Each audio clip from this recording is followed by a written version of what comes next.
પ્લીઝમાં આગળ વાત કરીએ તો છોટાઉદેપુરમાં ખાતર સમયસર ન મળતા ખેડૂતોને ભારે હાલાકી ભેટવવાનો વારો આવ્યો છે। બોડેલી તાલુકાના ચલામલી ગામે ખાતર લેવા માટે ખેડૂતો પહોંચ્યા। મહત્વનું છે કે સમયસર ખેતરમાં જે જરૂરિયાત છે તે વાવણી કરવા માટે જે ખાતર જોઈએ તે ન મળતા ખેડૂતો મુશ્કેલીમાં મુકાઈ ગયા। ચોમાસાની તૈયારીના સમયે જ ખાતર માટે વલખા મારી રહ્યા છે। છેલ્લા 4 દિવસથી ખેડૂતો લાઇનમાં ઊભા રહેવા માટે મજબૂર બન્યા છે।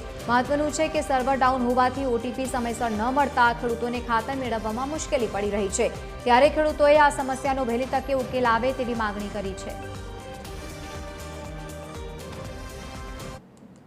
ખાતર ચલામલી લેવા આવ્યા છે 3 થી 4 દિવસ થાય છે પણ લાઈનમાં પડ્યા અને કે ઓટીપી નહીં આવતા કે એમ છે તેમ છે કરીને અમને પાછા મોકલી દે છે। નથી ખાતર એમ એટલે અમારે ઘરે જતા રહેવું પડે છે અને વત્તા ખાતરની હમણાં અત્યારે ખાસ જરૂર કહેવાય એના લીધે અમે ખાતર લેવા આવ્યા છીએ પણ નથી મળતું એટલે અમારે પાછા રિટર્ન ઘરે જવું પડે। હાલ ચોમાસાની ઋતુ ચાલે જ છે। હવે વરસાદની તૈયારીઓ છે। અમે ઉગાડ્યા છે થોડા એકડ મેં 2 એકડમાં આવે તેને ખાતર નાખવાનું પણ ખાતર જ નથી।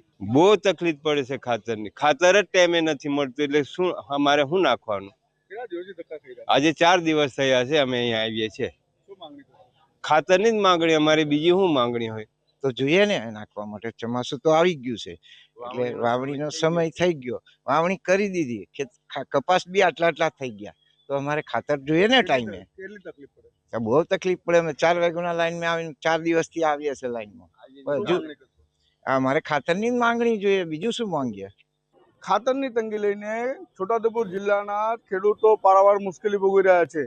આજે TV30ની ટીમ ચલાલની ગામે આવી છે। આપ જોઈ શકો છો કે વહેલી સવારથી 4 વાગ્યાથી ઉઠીને ખેડૂતો લાઈનોમાં ખાતર લેવા માટે ઊભા રહી ગયા છે।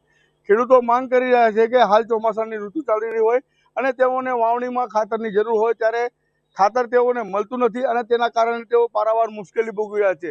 ખેડૂતો જણાવી રહ્યા છે કે છેલ્લા 4 દિવસથી તેઓ ધક્કા ખાઈ રહ્યા છે। ઓટીપી આવતી નથી, તેઓને ખાતર મળતું નથી। તો ખેડૂતો માંગ કરી રહ્યા છે કે વહેલી તકે તેઓને ખાતર પૂરું પાડવામાં આવે તેવી તેઓની ઉગ્ર માંગ ઉઠી છે। અજય જાની, TV13 ગુજરાતી, છોટાઉદેપુર।